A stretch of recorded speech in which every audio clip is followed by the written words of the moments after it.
নমস্কার, গুরু কিপাহি কেবলম।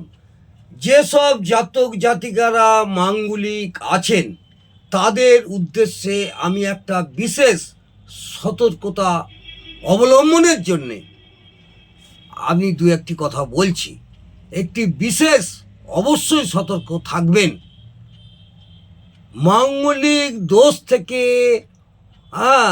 বা অব্যাহত লাভের জন্য অধিকাংশ ক্ষেত্রেই জাতক জাতিকাদের মঙ্গল রত্ন ধারণ করানোর জন্যে পলা ব্যবহার করার জন্যে অনভিজ্ঞ জ্যোতিষ ভাইয়েরা প্রেসক্রাইব করেন এবং পলা ধারণ করতে বলেন, যেটাকে ইংরাজিতে রেড কোরাল বলা হয়।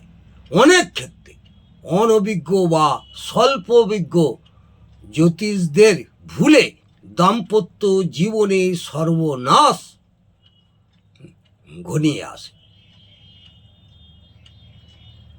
কারণ মাঙ্গলিক দোষে আক্রান্ত কোনো জাতক বা জাতিকাকে রেড কোরাল আংটি পরালে তার দম্পতির ক্ষেত্রে ক্ষতিকারক হয়ে দেখা দিতে পারে বা ক্ষতি হয়, এটা মাথায় রাখবেন। সুতরাং এই বিষয়ে অবশ্যই যেসব জাতক জাতিকারা মাঙ্গলিক আছেন তারা অবশ্যই সতর্ক হয়ে যাবেন বা সতর্ক হবেন।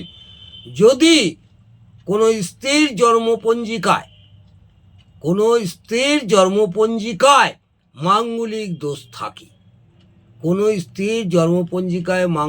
দোষ থাকে, তার জীবনসঙ্গীর ক্ষেত্রে হানি করে।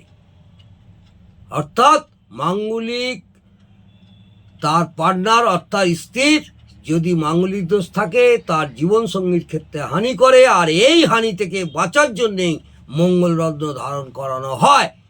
অনভিজ্ঞ জ্যোতিষ ভাইয়েরা মঙ্গল গ্রহের জন্যে একটা রেড কোরাল লিখে দিল, কিন্তু সাধারণ জ্ঞান ছাড়া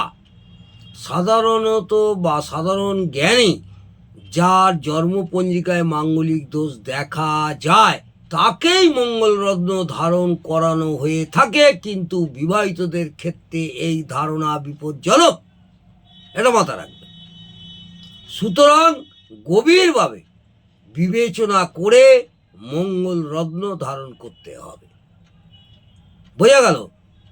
যদি কোনো পত্নীর জন্মকুণ্ডলিতে মাঙ্গলিক দোষ থাকে, তার জীবনসঙ্গীর ক্ষেত্রে যদি রেড কোরাল পরানো হয় ক্ষেত্রে তার জীবনসঙ্গীর ক্ষেত্রে হানি করে, এবং এই হানির ক্ষেত্রে বাঁচার জন্য মঙ্গলরত্ন ধারণ করানো হয়। কিন্তু সাধারণ জ্ঞানে যার জন্মপঞ্জিকায় মাঙ্গলিক দোষ দেখা যায় তাকেই মঙ্গলরত্ন ধারণ করানো হয়ে থাকে, কিন্তু বিবাহিতদের ক্ষেত্রে এই ধারণা বিপজ্জনক, এইটা জ্ঞান থাকতে হবে। সুতরাং গভীরভাবে বিবেচনা করে মঙ্গলরত্ন ধারণ করতে হবে। এই বিশেষ সতর্কতা অবলম্বন করে জাতক জাতিকাদের মাঙ্গলিক থাকলেই একটা রেড কোরাল পরে নিলেন চলবে না। যদি ভালো লাগে অবশ্যই আপনারা কমেন্টে আমাকে বলবেন, আমি প্রশ্নের উত্তর দেব। যদি ভালো লাগে তাহলে একটি লাইক করে আমাকে উৎসাহিত করবেন। নমস্কার, জয় মাতা।